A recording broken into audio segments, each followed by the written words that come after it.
No neviem, koľký z vás tu hrali počítačové hry, ja neviem, ja som teda odhral dosť, tak dúfam, že to nebude úplne mimo táto téma. A tak ako prvý slajd teda je, že no, keď chcem začať nejakú hru, tak dám si to na easy. To je také, že no, na začiatku. A celé to najprv iba single player hra.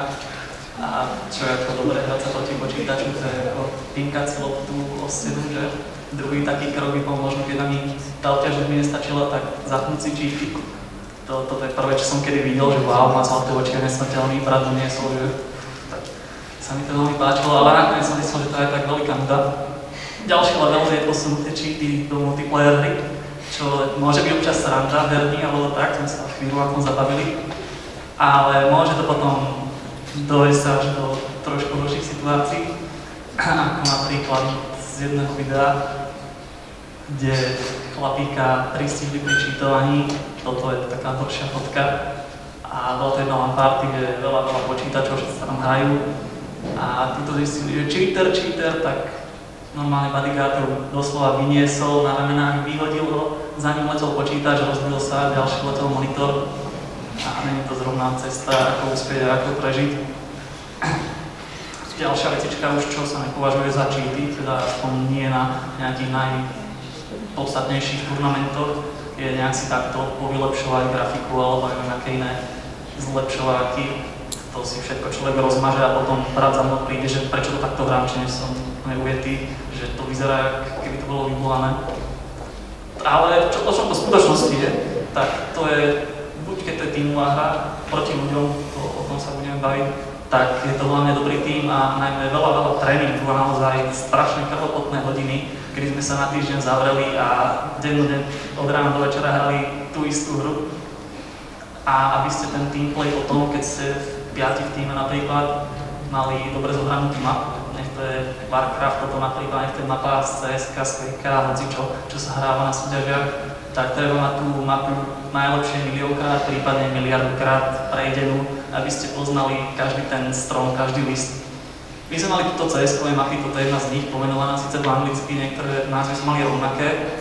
A poznali sme naozaj každý roh, keď sme chceli povedať, že za tým rožkom, tak stačilo povedať, že je buď na hajzli, alebo je na debilka a hneď sme vedeli, že kde kto stojí. A každý tým to mal inak, alebo každý aspoň štát, na Slovensku bolo také rozšírené tieto. A toto je napríklad tá istá mapa, len v Source, to je také pokračovanie. A to, ako sa má brániť, sú tam bubble placy, tak my ich musíme ubrániť, tak čo ja viem, dvaja chalani pôjdu dole, pozerajú tam na tanky, musí to ďalšie práce hore a prípadne sa nejakým musíme vystriedať, musíme to naozaj doslova nafetované, boli za tým hodiny. A toto je naopak, keď chceme útočiť proti nich, aby sme tam položili bombu ako zlí teroristi, tak toto je jeden útok, taký dvojitý fake napríklad, ktorý sme museli hodiny trénovať, tam nám vyšiel, utekáme dole, nahádžeme granáty, oni sa všetci stiahnu, lebo si myslia, že ideme tam, my utekáme ďalej, nahádžeme ďalšie granáty, potom pozerajú na stred, a my utekáme ešte ďalej, nahádžeme ďalšie, máme voľný workplace a ideálne. Toto je fake a toto mám preto, lebo to je zase druhá hra, kde neexistuje taká tá proste náhoda alebo šťastie, každá raketa, každý náboj letí presne tam, kam strelíte a keď ste lepší než ten protivník, tak proste vyhráte. Je to všetko úplne deterministické. A to sa mi práve na CS-ku ľúbilo zase, že toto neplatilo, tam bola občas taká napríklad náhoda, ale to je práve to, čomu sa treba vybavovať, keď ste naozaj najlepší a byť lepší než ten protivník, tak nehrať na túto náhodu a povedať si, že keď on ma dal akerinom na prvý náboj, tak ja som mal dať na pol náboja, alebo proste nepostaviť sa tam v ten čas, v dobu. A potom taká druhá technika, ako by ešte vyhrať situáciu je, to je jeden z najlepších tímov v jednu dobu dlhú, tak vžiť sa do niekoho z takéhoto môjho obľúbeného hráča napríklad, nejakého najlepšieho, ako by on danú situáciu vyhral a často ho pomáha. A keď už je o nejaký turnaj alebo niečo dôležité, tak treba sa samozrejme aj vyspať, alebo mať aspoň takú fyzickú kondíciu, ako to v Baldur's Gate taký dobrý tip občas počítať zadelil, že nezabúdajte, že vy nie ste svoja postava, vy musíte občas jesť a spať. A ďalšia strašne dôležitá vec, na čo sme došli od týchto chlapíkov, Pentagram, polský tím, dvojnásobný majstri sveta, keď sme ich videli naozaj naživo hrať, vedľa seba, lebo každý dôležitý turnaj sa hrá takto, kde protivník sedí niekde v miestnosti ďalej od vás. Oni po sebe brutálne kričali, pozbudzovali sa. Nice, blah. strašné a sa nám to zdalo trápne, a potom sme to osvedčili a snažili sme sa to naozaj používať. A potom sme hrali to finále na IMAXe Bene a toto bol náš protivník, ktorý sedeli na pódiu 10 metrov vedľa vo finále a vyzerali asi takto smutný, už ani a dospelo to k tomu, že samozrejme ani nevyhrali teda a my na druhej strane sme vyzerali takto, že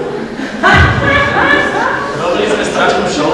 Toto je síce už úplne výsledok, práve sme dozvedeli, že sme vyhrali tretíkrát po svojej majstrovstvá Českej republiky. Jediný z 3 slovenských tímov, bolo tam 14 tímov českých. No a vďaka tomu, že sme robili aj takúto show, tak sme si väčšinu hľadiska získali na seba, všetci pozerajú na nás, a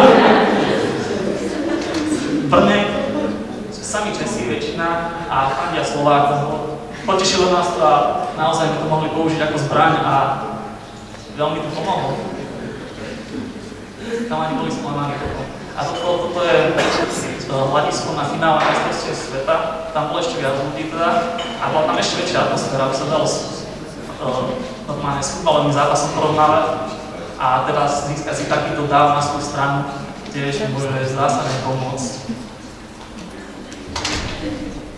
No, ale úplne najdôležitejšie asi, keď chceme dosiahnuť nejaké takéto úspechy, tak ako mi jeden priofity v Warcrafte a jeden z najlepších na Slovensku raz do srdca chcel prehovoriť, že pokiaľ to nehrá človek srdcom, tak sa nedostane nikam. Myslím, že to je tak vo všetkom, nech robíme čokoľvek. Keď do toho dávame srdce, tak sa plní jasný a všetko ide do plátkov. Tak ďakujem si za to.